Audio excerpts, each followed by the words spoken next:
ભક્તો હોળી આવતા પહેલા આ એક ખાસ વસ્તુ પોતાના ઘરે લઈ આવશો તો મિત્રો તમારા પાડોશીનું બધું જ ધન તમારા ઘરે ખેંચાઈને આવી જશે। આથી મિત્રો હોળી પહેલા જો તમે આ એક વસ્તુ પોતાના ઘરે લાવી રાખશો તો તમારા જીવનની બધી જ ગરીબી સમાપ્ત થઈ જશે। મિત્રો વાસ્તુશાસ્ત્રમાં એવી શુભ વસ્તુઓ વિશે જણાવવામાં આવ્યું છે કે જેને જો તમે હોળી પહેલા ઘરે લાવો છો તો તમારા ઘરની પ્રગતિ થાય છે।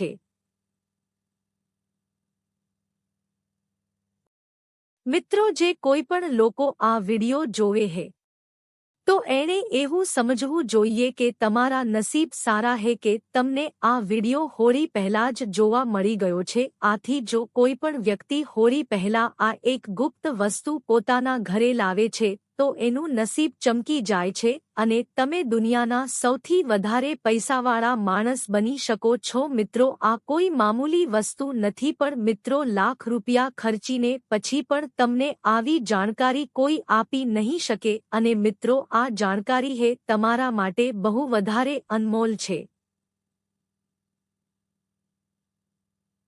કારણ કે મિત્રો આજના વિડિયોમાં અમે તમને જે વસ્તુ જણાવવાના છીએ એ વસ્તુ સંગીત તમને કોઈ જણાવી નહીં શકે। હોળી પહેલા દરેક વ્યક્તિ આ વસ્તુ પોતાના ઘરે લાવે છે તો તે પોતાના નસીબનો ભાગ્યોદય કરી શકે છે। આથી જો મિત્રો તમે પણ આવનારા વર્ષ 2026માં પોતાના ઘરની ગરીબી જળમૂળથી સમાપ્ત કરવા માંગો છો તો મિત્રો તમારું આ સપનું હવે જલ્દી જ પૂરું થવા જઈ રહ્યું છે। કારણ કે મિત્રો આ વર્ષની હોળીએ શુભ સંયોગોની સાથે આવી રહી છે અને તમારા નસીબને ચમકાવવા માટે તમારે ચૂપચાપ આ એક ગુપ્ત વસ્તુ હોળી પહેલા પોતાના ઘરે લઈ રાખવી જોઈએ કે જેનાથી તમારું નસીબ ચમકી શકે। તો મિત્રો વિડિયોમાં આગળ વધતા પહેલા જો તમે ઈચ્છતા હોવ કે માં લક્ષ્મીની કૃપા તમારી ઉપર સદા બની રહે તો આ વિડિયોને લાઇક કરી અને કમેન્ટમાં જય માં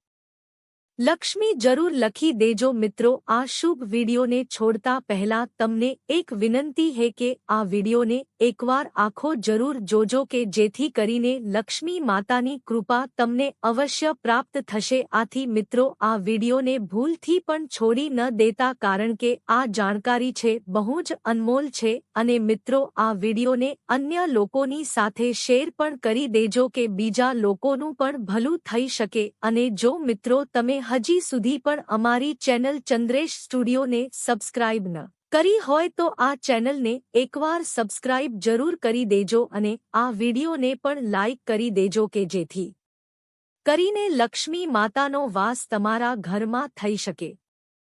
તો મિત્રો જો તમે હોળીના દિવસે અથવા તો હોળી પહેલા આ એક ગુપ્ત વસ્તુ પોતાના ઘરે લાવો છો તો મિત્રો દુનિયાની કોઈ પણ તાકાત તમને ધનવાન બનવાથી રોકી નહીં શકે। મિત્રો હવે થોડાક જ દિવસો હોળી આવવાને બાકી રહ્યા હોય તો મિત્રો તમારે આ વિડિયોને જોયા પછી બહુ મોડું ન કરવું જોઈએ। હોળી આવતા પહેલા આ ગુપ્ત વસ્તુને પોતાના ઘરે લઈ આવજો કે જેથી તમારું નસીબ અવશ્ય ચમકી જશે। મિત્રો આ એક ગુપ્ત વસ્તુ વિશે જાણતા પહેલા અમે તમને જણાવી દઈએ કે આ વખતે હોળીનો તહેવાર ક્યારે હે અને મિત્રો હોળી 2026માં ક્યારે મનાવવામાં આવશે અને મિત્રો આ એક ગુપ્ત વસ્તુ તમારા માટે શા માટે આટલી બધી મહત્વની છે અને મિત્રો આ ગુપ્ત વસ્તુ હોળીના દિવસે અથવા તો હોળી પહેલા લાવીને આનો ઉપાય તમારે કઈ રીતે કરવાનો હે તો મિત્રો આ બધી જ જાણકારી જાણવા માટે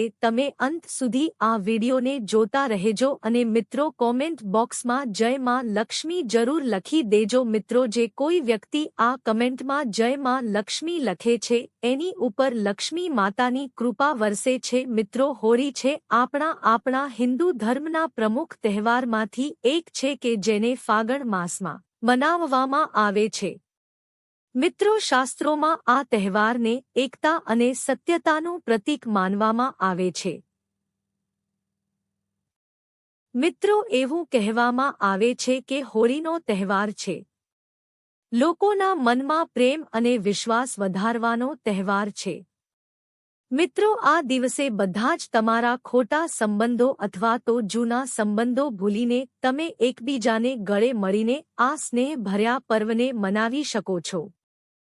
મિત્રો, હોળીના એક દિવસ પહેલા હોળીનું દહન કરવાની પણ પરંપરા છે કે જેનાથી મિત્રો આત્માથી શુદ્ધિ અને મનની પવિત્રતાની સાથે જ જોડવામાં આવે છે. મિત્રો, પંચાંગ અનુસાર જોઈએ તો મિત્રો દર વર્ષે ફાગણ મહિનાની શુક્લ પક્ષની પૂર્ણિમા તિથિની સાંજે હોળીનું દાન કરવામાં આવે છે અને આના પછી મિત્રો રંગોની હોળી મનાવવામાં આવે છે કે જેણે આપણે ધૂળેટી તરીકેઓ ઓળખીએ છીએ. પણ મિત્રો આ વર્ષે હોળીની તિથિને લઈને ઘણા લોકોમાં અસમંજસ બનેલી રહે. મિત્રો, પંચાંગ અનુસાર જોઈએ તો આ વખતે પૂર્ણિમા તિથિએ આવનારી 2 માર્ચના દિવસે શરૂ થાય છે.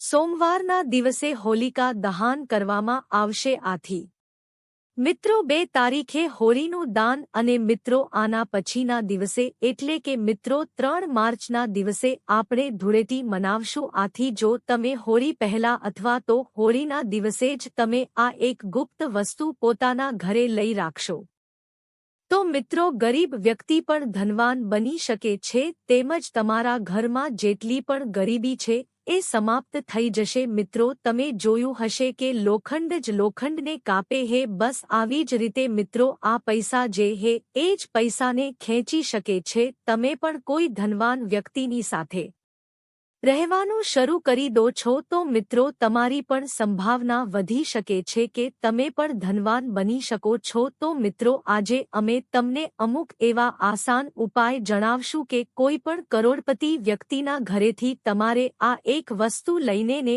આવવાની હે કે જેથી કરીને તમારા આખા ભવની ગરીબી હે દૂર થઈ જશે. તો મિત્રો તમારે કોઈ ધનવાન વ્યક્તિના ઘરેથી આ એક વસ્તુ અવશ્ય લઈને આવવાની છે. મિત્રો તમારે આ વસ્તુ ચોરી કરીને લાવવાની નથી પણ તમે માંગીને પણ આ વસ્તુ લાવી શકો છો. આથી મિત્રો હોળીનો તહેવાર છે એટલે કે મિત્રો 2 માર્ચે હોળીનું દાન થવાનું હે અને 3 માર્ચે ધૂળેટીનો તહેવાર મનાવવામાં આવશે. આથી મિત્રો હોળી દહનનું આપણા શાસ્ત્રોમાં બહુ જ મહત્વ છે. આથી જો તમે હોળી આવતા પહેલા અથવા તો એ જ દિવસે તમે આ એક વસ્તુ પોતાના ઘરે લાવો છો તો મિત્રો તમારું નસીબ ચમકે શકે છે. આથી મિત્રો હોળીના દિવસે નકારાત્મક વસ્તુ છે એ બહુ જ વધારે સક્રિય હોય છે. એટલા માટે મિત્રો અમુક એવી વસ્તુ એ હોળીના દિવસે ઘરમાંથી બહાર કાઢવી બહુ જ જરૂરી હોય છે અને અમુક વસ્તુ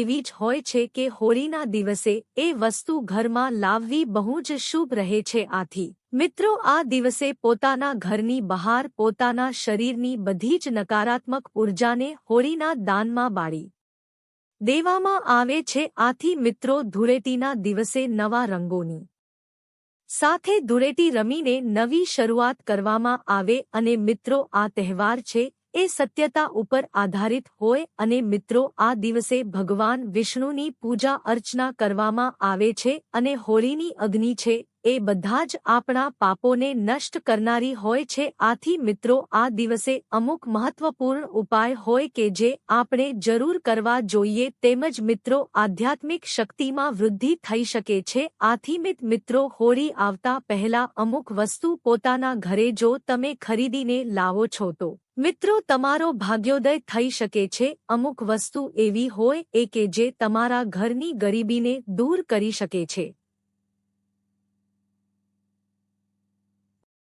તેમજ નકારાત્મક ઉર્જાને નષ્ટ કરીને તમને ધનવાન બનાવી શકે છે. કારણ કે મિત્રો જો તમે આ નકારાત્મક વસ્તુને પોતાના ઘરેથી દૂર કરો છો તો લક્ષ્મી માતા તમારા ઘરમાં પ્રવેશ કરીને તમને આશીર્વાદ આપી શકે. તો મિત્રો આજે અમે તમને એક ખાસ વસ્તુ વિશે જણાવશું કે જે વસ્તુને જો તમે હોળીના દિવસે ઘરે લાવો છો તો લક્ષ્મી માતા હૈ એ સદૈવ તમારા ઘરમાં વાસ કરે છે. આથી નકારાત્મક ઉર્જા તમારા ઘરે પ્રવેશ કરી શકતી નથી. આથી મિત્રો આ વસ્તુને ઘરમાં લાવવાથી લક્ષ્મી માતાનો વાસ તમારા ઘરમાં થઈ શકે છે. આનાથી ઘરમાં નકારાત્મક શક્તિ પણ પ્રવેશ કરી શકતી નથી અને જો તમે આ વસ્તુને સાચી દિશામાં રાખો છો તો મિત્રો લક્ષ્મીમાં તમારાથી પ્રસન્ન થઈ શકે છે। જો તમારા ઘરમાં ગરીબી હશે તો એ પણ સમાપ્ત થઈ જશે। તો મિત્રો આવો હવે આપણે જાણીએ કે તમારે હોળીના દિવસે એવી કંઈ ખાસ વસ્તુ લાવવાની છે। તો મિત્રો સૌપ્રથમ વસ્તુ છે એ લાલ મરચાં। તમારે હોળીના દિવસે અથવા તો એના પહેલાના દિવસોમાં અવશ્ય ઘરે લાવવા જોઈએ। મિત્રો હવે મરચાં વિશે વાત કરીએ તો દળેલા મરચાં નહીં પણ તમારે આખા જે લાલ મરચાં હોય એ સુકાયેલા મરચાં તમારે હોળીના દિવસે અવશ્ય પોતાના ઘરે લાવવા જોઈએ। અને મિત્રો આ મરચાંને દક્ષિણ દિશામાં તમારે મૂકીને રાખવા જોઈએ કે જેનાથી તમારા ઘરની બધી જ નકારાત્મક ઉર્જા છે એ સમાપ્ત થઈ જાય। અને પછી મિત્રો આ લાલ મરચાંને તમારે લઈને હોળીના દાનમાં આ લાલ મરચાં ભસ્મ કરી દેવા જોઈએ। મિત્રો આવું કરવાથી તમારા ઘરની નકારાત્મક ઉર્જા જે હોય છે એ સમાપ્ત થઈ જાય છે। તેની સાથે જ મિત્રો હોળી પહેલા તમારે પોતાના ઘરે લીંબુ અને મરચાં પોતાના ઘરના અમુક દરવાજા ઉપર જરૂર ટાંગી દેવા જોઈએ। આનાથી મિત્રો જો તમારા ઘર ઉપર કોઈની ખરાબ નજર હોય છે અથવા તો કોઈએ તમારા ઘર ઉપર કાંઈ કરી નાખ્યું હોય તો તે દૂર થઈ જાય છે। અને મિત્રો જો તમે હોળી પહેલા જ આ ઉપાય કરો છો તો મિત્રો હોળીના દિવસે આ લીંબુ મરચાં જો સુકાઈ જાય છે તો તમારે હોળીના દાનમાં આ લીંબુ મરચાં ભસ્મ કરી દેવા જોઈએ।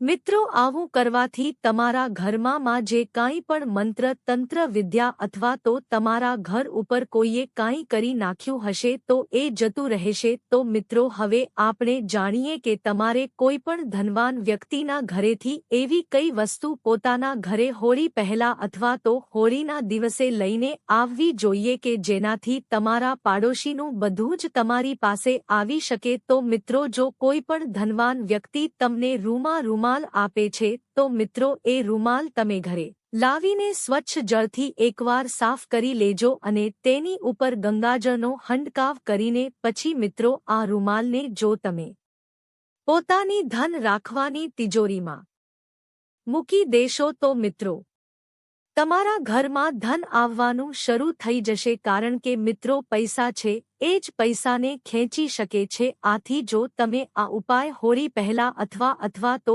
હોળીના દિવસે કરો છો તો મિત્રો તમે અવશ્ય ધનવાન બની શકો છો। તેમ જ જો મિત્રો તમારા ઘરમાં કોઈ વારે બીમાર રહે હે તો તમારે આ એક વિશેષ વસ્તુઓનું બહુ ધ્યાન રાખવું જોઈએ। મિત્રો તમારે તમારા ઘરના મુખ્ય દરવાજા ઉપર આંબાના પાનના તોરણ અવશ્ય બાંધવા જોઈએ। આનાથી મિત્રો તમારા ઘરના સદસ્ય છે બીમાર નહીં રહી શકે। તેમજ મિત્રો આંબાના તોરણ લગાવવાથી લક્ષ્મી માતા હંમેશા પ્રસન્ન રહે છે અને મિત્રો તમારા ઘરમાં ધનધાન્યની કમી નથી રહી શકતી।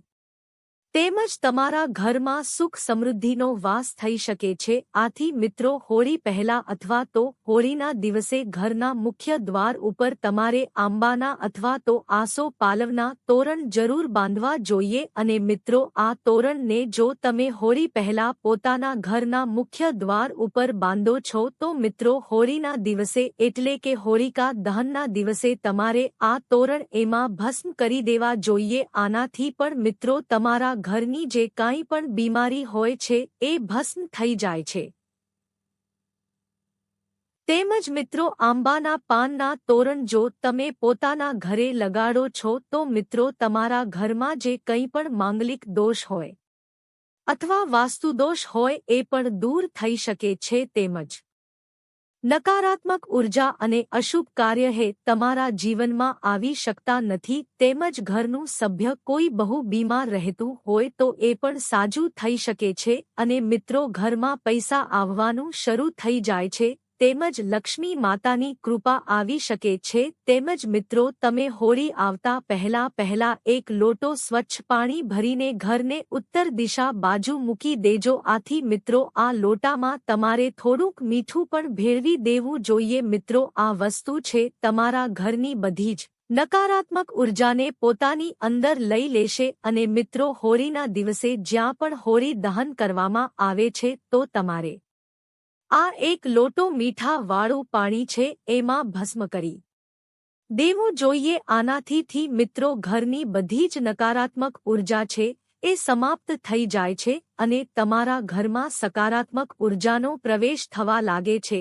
તેમજ ઘરમાં શુભ સમૃદ્ધિ વધી શકે છે અને ઘરમાં પૈસા આવવાના નવા માર્ગ ખુલવા લાગે છે. મિત્રો, વાસ્તુશાસ્ત્રમાં એવું કહેવામાં આવ્યું છે કે જો તમે હોળી પહેલા વાંસનો છોડ પોતાના ઘરે લાવીને ઉત્તર દિશામાં રાખો છો તો મિત્રો પરિવારના સદસ્યોની તબિયત છે બહુ જ સુધરી શકે છે. તેમજ જો કોઈ વ્યક્તિ બહુ બીમાર રહેતું હોય તો એ પણ સાજું થઈ શકે છે. તેમજ મિત્રો તમારે હોળી આવતા પહેલા પોતાના ઘરમાં 21 ગોમતી ચક્ર અવશ્ય લાવવા જોઈએ. અને મિત્રો હોળીના દિવસે જ્યારે હોળી દાન થતું હોય ત્યારે લક્ષ્મી માતાની સામે રાખીને અને લાલ વસ્ત્રમાં રાખીને તમારે પોતાની ધન રાખવાની તિજોરીમાં મૂકી રાખવા જોઈએ. આથી તમારા ઘરમાં ધન આવવાનું શરૂ થઈ જાય છે. તેની સાથે જ મિત્રો હોળી આવે એ પહેલા તમારે એક શ્રીફળ ખરીદીને પોતાના ઘરે લાવવું જોઈએ અને એની ઉપર એક સાથીઓ દોરીને પોતાના ઘરમાં મૂકી દેવું જોઈએ. તેમજ મિત્રો આ શ્રીફળ છે એને તમારે હોળિકા દહનના દિવસે તમારે હોળીમાં ભસ્મ કરીને આ પ્રસાદી આખા ઘરના સભ્યોએ ગ્રહણ કરવી જોઈએ. આનાથી મિત્રો તમારા જીવનમાં જે કાંઈ પણ સમસ્યા છે સમાપ્ત થઈ જશે. મિત્રો હોળીની અગ્નિની જે રાત હોય છે એનું બહુ વિશેષ મહત્વ હોય છે. તેમજ મિત્રો હોળીની રાખ જે હોય છે એને પોતાના શરીરમાં જો તમે લગાડો છો તો મિત્રો તમારા શરીરમાં જે કાંઈ પણ રોગ હોય છે એનો નાશ થઈ જાય છે. અને મિત્રો આ હોળીની જે રાખ હોય છે એને જો તમે પોતાના ઘરે લાવીને ઘરની ચારે દિશામાં થોડીક રાખ મૂકી દો છો તો મિત્રો તમારા ઘરમાં જે કાંઈ પણ નકારાત્મક ઉર્જા હોય અથવા તો કોઈની ખરાબ નજર લાગેલી હોય એનો નાશ થઈ જાય. તેમજ મિત્રો હોળી પહેલા જો તમે પોતું મારવાના પાણીમાં થોડીક રાખ નાખીને પોતું મારો છો તો મિત્રો હોળી પહેલા જ તમારા ઘરની નકારાત્મક ઉર્જા હોય છે એ સમાપ્ત થઈ જાય છે. તેમજ મિત્રો સંગીત તમારે હોળીના દિવસે લાલ મરચાં જે હોય છે એના બી લઈને તમારે લાલ કપડામાં રાખી દેવા જોઈએ અને તેને પોતાના ઓશિકા નીચે રાખીને સૂવો છો. અને મિત્રો આ લાલ મરચાંના બીને તમે હોળીના દાનમાં ભસ્મ કરી દો છો તો મિત્રો ઘરના બધા જ સભ્યો ઉપર લક્ષ્મી માતાની કૃપા વરસી શકે છે અને મિત્રો તમારા ઘરમાં ધન આવવાનું શરૂ થઈ જાય છે. તેમજ મિત્રો હોળીના દિવસે મહિલાઓએ અમુક ખાસ વસ્તુઓનું ધ્યાન રાખવું જોઈએ. એ વિશે વાત કરીએ તો મિત્રો હોળીના દિવસે દરેક મહિલાએ એને ખુલ્લાવાળા રાખીને બહાર ન જવું જોઈએ અને તેને હંમેશા માથે ઓઢીને રાખવું જોઈએ. કારણ કે મિત્રો હોળીના દિવસે નકારાત્મક શક્તિ છે બહુ જ પ્રવૃત્તિ હોય છે. આથી દરેક સ્ત્રીએ માથે ઓઢીને રાખવું જોઈએ. તેમજ મિત્રો હોળીના દિવસે કોઈપણ સ્ત્રીએ રસોડાની વસ્તુ છે એ બીજા પાસેથી ઉધાર ન માંગવી જોઈએ. કોઈ પણ વસ્તુ જો ઉધાર માંગે તો મિત્રો તેના ઘરમાં ગરીબી આવી શકે છે. આથી તમારે હોળીના દિવસે આ ભૂલ ન કરવી જોઈએ. તેમજ મિત્રો જો તમે હોળીના દિવસે એક ચાંદીનો સિક્કો ખરીદીને પોતાના ઘરે લાવીને તેની પૂજા અર્ચના કરો છો, એને લાલ કપડામાં વીંટીને પોતાના ઘરની તિજોરીમાં રાખો છો તો મિત્રો તમારા ઘરમાં ધન આવવાના નવા રસ્તા ખુલવા લાગે છે. તેમજ તમારા ઘરમાં જો આર્થિક સંકટ હોય તો તે દૂર થઈ શકે છે. તેમજ મિત્રો તમે હોળીના દિવસે ધાતુથી બનેલો ચાંદીનો કાચબો છે એ પણ તમે ઘરે લાવી શકો છો. આનાથી મિત્રો તમારા ઘરમાં લક્ષ્મી માતાનો વાસ થઈ શકે. તેમજ મિત્રો જ્યોતિષ અનુસાર હોલિકા દાનના દિવસે ઘણા પ્રકારની વસ્તુઓનું દાન કરવામાં આવે છે. પરંતુ કેટલીક એવી વસ્તુઓ હોય છે જેને ભૂલથી પણ દાનમાં ન આપવી જોઈએ. તો આપણે જાણીએ કે હોળીના દિવસે કઈ વસ્તુઓનું દાન કરવું જોઈએ નહીં તો મિત્રો જ્યોતિષશાસ્ત્ર અનુસાર કોઈપણ અવસર કે તહેવાર પર વસ્ત્રોનું દાન કરવું ખૂબ શુભ માનવામાં આવે છે, પરંતુ હોળિકા દાન અને હોળીના દિવસે કોઈએ ભૂલથી પણ વસ્ત્રોનું દાન ન કરવું જોઈએ એવું માનવામાં આવે છે કે આ વસ્તુઓનું દાન કરવાથી વ્યક્તિ અનેક પ્રકારની સમસ્યાઓથી ઘેરાઈ જાય, નાણાકીય કટોકટી શરૂ થાય, કાર્યસ્થળમાં નુકસાન થવા લાગે તેમજ મિત્રો જ્યોતિષીઓ અનુસાર હોલિકા દાનના દિવસે પરિણીત મહિલાઓએ ક્યારે પણ કોઈ અન્ય સ્ત્રીને તેમના લગ્નની વસ્તુઓ દાન ન કરવી જોઈએ, ઉપરાંત કોઈને ભેટ તરીકે ન આપવું જોઈએ તેમજ જ્યોતિષીઓ અનુસાર હોળીના દિવસે શૃંગારની વસ્તુઓનું દાન કરવાથી કુંડળીમાં શુક્રની સ્થિતિ નબળી પડે છે, તે જ સમયે કુંડળીમાં શુક્રની નબળી સ્થિતિને કારણે ભૌતિક સુખોમાં ઘટાડો થવા લાગે છે, તેથી હોળિકા દાન અથવા હોળીના દિવસે ભૂલથી પણ શૃંગારનું દાન ન કરવું જોઈએ। મિત્રો, એક વાત યાદ રાખજો મિત્રો કે આ તમામ માહિતી જનરુચિને ધ્યાનમાં રાખીને આપવામાં આવી છે, તેથી જ્યોતિષ, વાસ્તુ અને ધર્મના ઉપાયોને તમારી આસ્થા અને વિશ્વાસ પર અજમાવો। મિત્રો, આ વિડિયોનો ઉદ્દેશ ફક્ત તમને શ્રેષ્ઠ સલાહ આપવાનો છે અને અમે આ સંદર્ભમાં કોઈપણ પ્રકારનો દાવો નથી કરતા। તો મિત્રો, આ વિડિયો તમને કેવો લાગ્યો તે કોમેન્ટમાં જરૂર જણાવજો અને સાથે વાસ્તુશાસ્ત્રને લગતા વિડિયો જોવા માટે અમારી ચેનલ ચંદ્રેશ સ્ટુડિયોને જરૂરથી સબસ્ક્રાઇબ કરી દેજો। વિડિયો જોવા બદલ આપનો આભાર। આપનો દિવસ શુભ રહે। રાધે રાધે।